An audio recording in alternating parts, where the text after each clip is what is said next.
అందరికీ నమస్కారం. నేను మీ శశిధర్. అందరికీ శ్రీరామనవమి శుభాకాంక్షలు.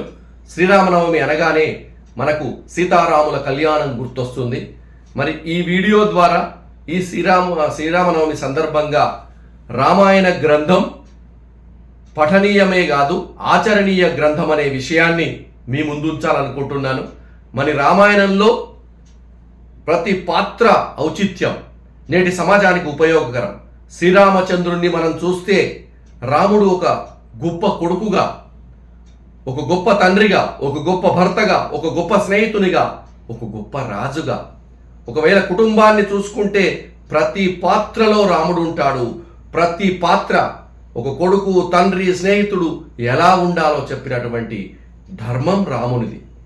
ఒక సంస్కృతిలో సింహాసనం కోసం తండ్రిని కారాగారంలో వేస్తే భారతీయ సనాతన సంస్కృతికి ప్రతీక అయిన శ్రీరామచంద్రుడు తండ్రి కోసం సింహాసనాన్ని తృణప్రాయంగా త్యజించి 14 సంవత్సరాలు వనవాసానికి వెళ్ళిన చరిత్ర రామునిది.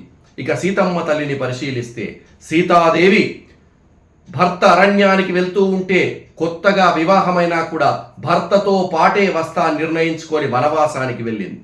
సీత వనవాసానికి వెళ్తే కష్టాలు పడ్డట్టు కాదు, భర్తకు కష్టం వస్తే భర్తతోనే కలిసి ఉండాలనేటువంటి ఒక నైతికత, ఒక కుటుంబ వ్యవస్థను ప్రపంచానికి చాటినటువంటి సీతాదేవి ఔన్నత్యం మనకు అందులో కనపడుతుంది. లక్ష్మణి పాత్ర మహా గొప్పది. అన్నకు కష్టం వస్తే తమ్ముడు కలిసి ఉండాలి, అన్నతోనే ఉండాలనేటువంటి అద్భుత సందేశాన్ని అందించాడు. ఇక భరతుడు మరి రాజ్యాన్ని రాజయ్యే అవకాశం ఉన్నా కూడా పెద్దవాడు రాముడుండగా నేను కాకూడదు అని సింహాసనాన్ని వదిలివేసి గొప్ప త్యాగాన్ని ప్రదర్శించినటువంటి వ్యక్తి భరతుడు. ఇలా రామాయణంలో చూస్తూ వెళ్తే ప్రతి పాత్ర ఔచిత్యమైనది. మరి కౌసల్యాదేవి విషయానికి వస్తే తన పెంపకం ద్వారా శ్రీరామచంద్రుణ్ణి మర్యాద పురుషోత్తమునిగా ప్రపంచానికి అందించినటువంటి తల్లి కౌసల్యాదేవి. ఈ విషయం ద్వారా తల్లులు సమయం కేటాయిస్తే పిల్లలు అద్భుతాలు ఆవిష్కరించగలుగుతారని సమాజానికి ఒక సందేశాన్ని అందింది. నేటి తల్లులు సమయం కేటాయిస్తే పిల్లలు అబ్దుల్ కలాంలు అవుతారు, అటల్ బిహారీ వాజ్పేయిలు అవుతారు, అద్భుతాలు సృష్టిస్తారు. తల్లులారా ఆలోచించండి. ఇక పాజిటివే కాకుండా నెగిటివ్ పాత్రల విషయానికి వస్తే రావణాసురుడు సీతాదేవిని ఎత్తుకు వెళ్ళి పరస్త్రీ వ్యామోహంలో పడ్డటువంటి ఎంత గొప్పవాడైనా పతనం కాక తప్పదనేటువంటి ఒక సత్యాన్ని ప్రపంచానికి చాటిన గ్రంథమే రామాయణం.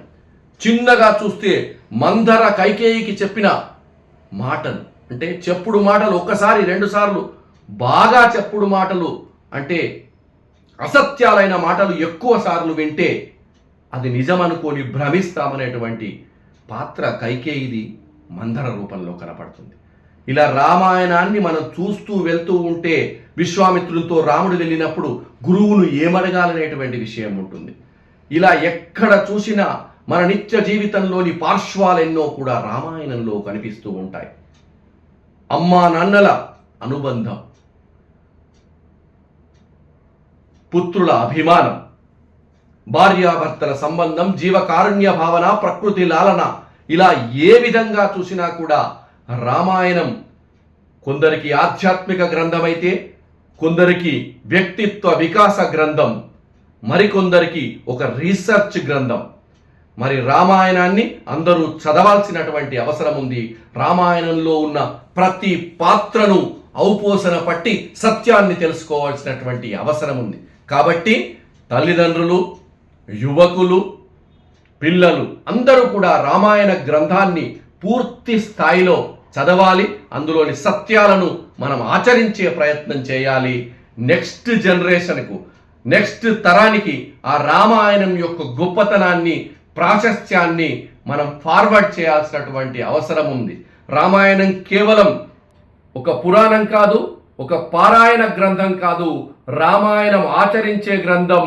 రామాయణంలో మానవీయ కోణం ఉంది, రామాయణంలో సామాజిక స్పృహ ఉంది, రామాయణంలో ధర్మం ఉంది, రామాయణంలో ఆధ్యాత్మికత ఉంది, రామాయణంలో మానవీయ విలువలు ఉన్నాయి. కాబట్టి రామాయణాన్ని మనం అందరం కూడా చదవాలి, ఆచరించాలి. జై శ్రీరామ్.